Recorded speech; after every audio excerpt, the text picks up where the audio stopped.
أعوذ بالله من الشيطان الرجيم بسم اللہ الرحمن الرحیم۔ السلام علیکم معزز خواتین و حضرات، اس طرح کی پیاری پیاری ویڈیو دیکھنے کے لیے ہمارے چینل کو سبسکرائب کریں اور بیل کے آئیکن کو دبائیں تاکہ آپ کو ہماری ویڈیو سب سے پہلے ملتی رہے۔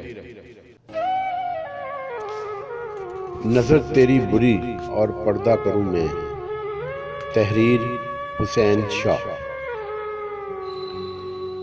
اس معاشرے کی سب سے تلخ حقیقت یہ ہے کہ جن بلند کردار خواتین نے اسلامی شریعت کے عین مطابق بہترین پردہ کرتے ہوئے اپنی ساری عمر گزار دی، وہ نیک خواتین بھی موجودہ دور میں اپنی جوان بیٹیوں سے شرعی پردہ نہ کروا سکی، بلکہ بہت سی تو بخوشی اپنی اولاد کی بے پردہ نوعیت پر رضامند بھی ہیں۔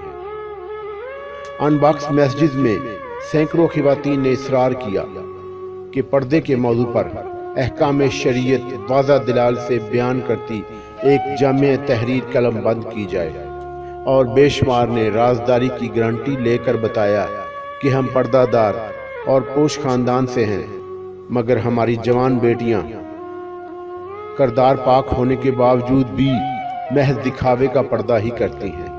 وہ نماز پنجگانہ پڑھتی ہیں، مگر لباس ایسا پہنتی ہیں کہ شریعت کے تقاضوں پر بالکل پورا نہیں اترتا، اور نہ چاہتے ہوئے بھی ہمیں یہی ظاہر کرنا پڑتا ہے کہ ہم ان کے لیے ایسے لباس پر راضی اور خوش ہیں۔ یہ تو تمہیں اس معاشرے کی کچھ ماؤں کے تاثرات شریعت کے تقاضوں میں لا علم کیا بیان کروں۔ جب رسول اللہ صلی اللہ علیہ وسلم کے اس بارے میں واضح احکامات سبھی کے سامنے ظاہر ہیں کہ جو عورت شرعی پردہ نہیں کرتی، اللہ اس کی کوئی عبادت قبول نہیں کرتا۔ آپ صلی اللہ علیہ وسلم نے فرمایا کہ عورت کے جسم کا جو حصہ بھی نامحرم کی آنکھوں تک پہنچا، یعنی نامحرم نے عورت کی بے پردگی کی وجہ سے دیکھا، وہ حصہ جہنم کی تپتی ہوئی آگ میں جلے گا۔ ایک اور جگہ ارشاد فرمایا، اللہ تعالیٰ اس عورت کی کوئی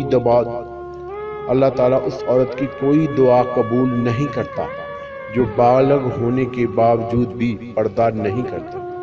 بخاری شریف۔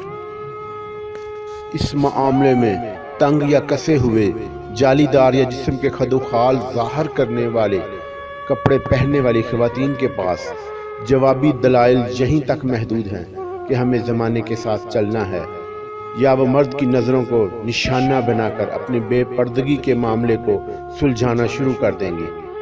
اسلام یہ نہیں کہتا کہ مرد نہ دیکھیں تو عورت کو نیم عریاں لباس پہننے کا حق حاصل ہو گیا۔ اسلام نے عورت سے اس کی زندگی کا حساب لینا ہے اور مرد سے اس کی زندگی کا، لہٰذا مردوں کی نظریں گندی ہوں یا پاک ہوں، عورت کو پردہ اسلامی شریعت کے مطابق ہی کرنا چاہیے۔ یہی اس کی پاک دامنی، ایمان اور شریعت اسلامی کا تقاضا ہے۔ رسول اللہ صلی اللہ علیہ وسلم سے محبت بھی یہی ہے کہ آپ صلی اللہ علیہ وسلم کے احکامات، ان کی سکھائی ہوئی شریعت کا نفاذ کیا جائے۔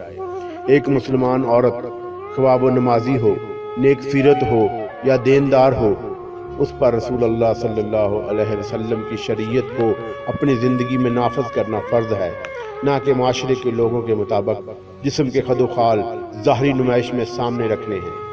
سیدھا راستہ یہی ہے کہ انسان ہیلے بہانے ڈھونڈے بغیر اپنی اصلاح کی طرف آئے اور سیدھا راستہ اپنائے۔ قرآن حکیم میں ارشاد ہے، اور جو انسان سیدھا راستہ معلوم ہونے کے بعد رسول اللہ کی مخالفت کرے اور مومنوں کے راستے کے سوا اور راستے پر چلے، تو جدھر وہ چلتا ہے ہم اسے ادھر ہی چلنے دیں گے اور قیامت کے دن جہنم میں داخل کریں گے، اور وہ بری جگہ ہے۔ سورۃ النساء آیت نمبر 115۔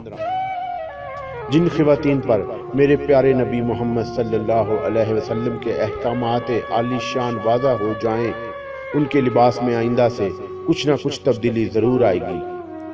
باقی جنہیں اس تحریر میں موجودہ فرمان رسول اللہ صلی اللہ علیہ وسلم سے عکس کیے گئے شرعی احکامات پر بھی اعتراض ہے، انہیں بحث کرنے کی کھلی اجازت ہے۔ مگر عورت کے پردے سے متعلق نظام رسول اللہ صلی اللہ علیہ وسلم بہترین ہے، اس میں کوئی شک نہیں۔ واللہ جزاک اللہ خیر۔